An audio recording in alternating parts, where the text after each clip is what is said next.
ಎಲ್ಲ ಕರ್ನಾಟಕದಲ್ಲಿರ್ತಕ್ಕಂಥ ಎಲ್ಲ ಹೋರಾಟಗಾರರಿಗೆ, ಎಲ್ಲ ಪತ್ರಕರ್ತರ ಮಾಧ್ಯಮದವರಿಗೆ, ಎಲ್ಲರಿಗೆ ಹಾಗೂ ಟಿವಿ ಮಾಧ್ಯಮದವರಿಗೆ ತಿಳಿಪಡಿಸುವುದೇನೆಂದರೆ,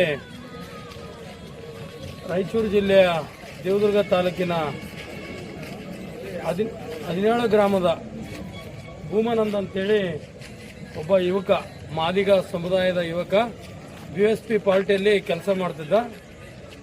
ಆದರೆ ಈ ಹಿಂದೆ ಕೂನಿಸಿದ್ದು, ಬಟ್ ಯಾರಂತ ನಾನು ಹೇಳೋಕೆ ಇಷ್ಟಪಡೋಲ್ಲ. ಬಟ್ ಹೇಳಿದ್ವಿ ನಾವು ಅವನಿಗೆ, ಒಂದು ಸಲ 2 ಸಲ ನೋಡಪ್ಪ ಸೂಕ್ಷ್ಮ ಇರ್ಬೇಕಂತ ಹೇಳಿದ್ವಿ.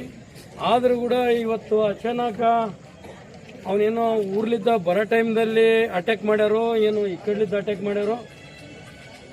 ಇದೇ ದೇವದುರ್ಗ ತಾಲೂಕಿನ ಸುಂಕೇಸರಾಳ ಗ್ರಾಮದಲ್ಲಿ ಈ ನಡ ರಸ್ತೆಯಲ್ಲಿ ಆಡಗಲೇ ಕೊಲ್ಲಿಬಿಟ್ರ.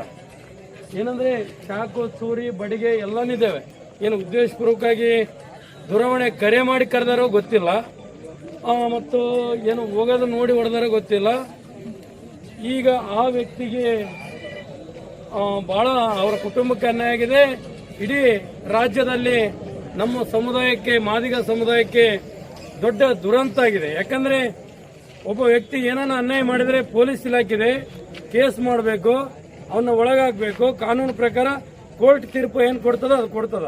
ಈ ಉದ್ದೇಶಪೂರ್ವಕವಾಗಿ ಈ ನಮೂನೆ ಆಡಗಲೇ ಒಂದು ಜೀವ ತೆಗಿತಾರೆ ಅಂದ್ರೆ, ಆ ಒಂದು ಜೀವದಾನ, ಒಂದು ನಾಯಿ ಮನೆ ಮುಂದೆ ಬಂದ್ರೆ ಹೊಡೆಯಕ್ಕಾಗಲ್ಲ. ಆಡಗಲೇ ಈ ನಮೂನೆ ಒಬ್ಬ ಜೀವನ ತೆಗಿತಾರೆ ಅಂದ್ರೆ, ಈ ಕೊಲೆ ಮಾಡಿದ ವ್ಯಕ್ತಿಗಳನ್ನ ಹಿಡಿದು ಕೂಡಲೇ ಅವ್ರನ್ನನ್ನು ತನಿಖೆಗೊಳಪಡಿಸ್ಬೇಕು. ಯಾರು ದೂರವಾಣಿ ಕರೆ ಯಾರೋ ಹೋಗಿ ಬಂದದ, ಯಾರೋ ಭೂಮಾನಂದಗೆ ಲಾಸ್ಟ್ ಕರೆ, ಆ ಕರೆಗೆ ಮೊನ್ನೆ ಪೊಲೀಸ್ ಇಲಾಖೆಯವರು ತನಿಖೆ ಮಾಡಿ ಕೂಡಲೇ 24 hours into 7 ದಲ್ಲೇ ಕೂಡಲೇ ವ್ಯಕ್ತಿಗಳನ್ನ ಬಂಧಿಸದೇ ಹೋದರೆ ನಾಳೆ ರಾಯಚೂರು ಬಂದಾಗ ಸಾಧ್ಯತೆ ಇರ್ತದೆ. ಯಾಕಂದ್ರೆ ಇವತ್ತು ನಾನು ಸಾಯ್ಬೋದು. ಇವತ್ತು ನಾನು ಕೂಡ ಹಲವಾರು ಮಟಕ ದಂಧೆ ಮಾಡ್ತಕ್ಕಂಥ ವ್ಯಕ್ತಿಗಳಿಗೆ, ಜಾತಿ ನಿಂದನೆ ಮಾಡ್ತಕ್ಕಂಥ ವ್ಯಕ್ತಿಗಳಿಗೆ ಫುಲ್ ಟಾರ್ಗೆಟ್ ಇದ್ದೀನಿ. ಆದ್ರೂ ಕೂಡ ಇವತ್ತು ದುಡ್ಡು ಕೊಟ್ರೆ ಒಬ್ಬ ವ್ಯಕ್ತಿನ ಕೊಲೆ ಮಾಡ್ತಾರೆ ಅಂದ್ರೆ, ಇವತ್ತು ಮನುಷ್ಯನ ಜೀವಕ್ಕೆ ವ್ಯಾಲ್ಯೂ ಇಲ್ಲ, ನ್ಯಾಯಕ್ಕೆ ವ್ಯಾಲ್ಯೂ ಇಲ್ಲ ಅಂದ್ರೆ ಏನು. ನಾನು ಕೂಡ ಇವತ್ತು ಮಟಕದ ದಂಧೆ ನಡೆಸತಕ್ಕಂಥ ಯರಮಸಾಳು ಸ್ವಾಮಿ ಆಗಿರ್ಬೋದು, ಅವ್ರ ಕುಟುಂಬದವರು ಎಲ್ಲರಾಗಿರ್ಬೋದು, ಮತ್ತು ಇನ್ನು ಬೇರೆ ಬೇರೆಯವರ ವಿರುದ್ಧ ನಾನು ಎಷ್ಟೋ ಧ್ವನಿ ಎತ್ತಿ ಮಾತಾಡ್ತೀನಿ. ನನ್ನ ಕೂಡ ಅವನ ಆಲ್ದರ್ತಿ ಎಲ್ಲಪ್ಪನ ನೋಡ್ಬೇಕಂತಾರ.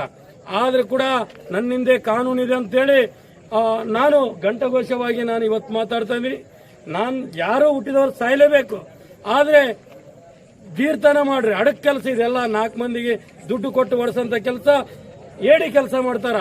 ದಮ್ಮೆತ್ತ ಚಾಲೆಂಜ್, ರೈಟ್ ಬರೀಲಿ ನಿಮ್ಮ ನಡಕ್ರ ಅಂತೇಳಿ ನಾನು 1-2 ಮಾತು ಮುಗಿಸ್ತೀನಿ. ಜೈ ಭೀಮ್.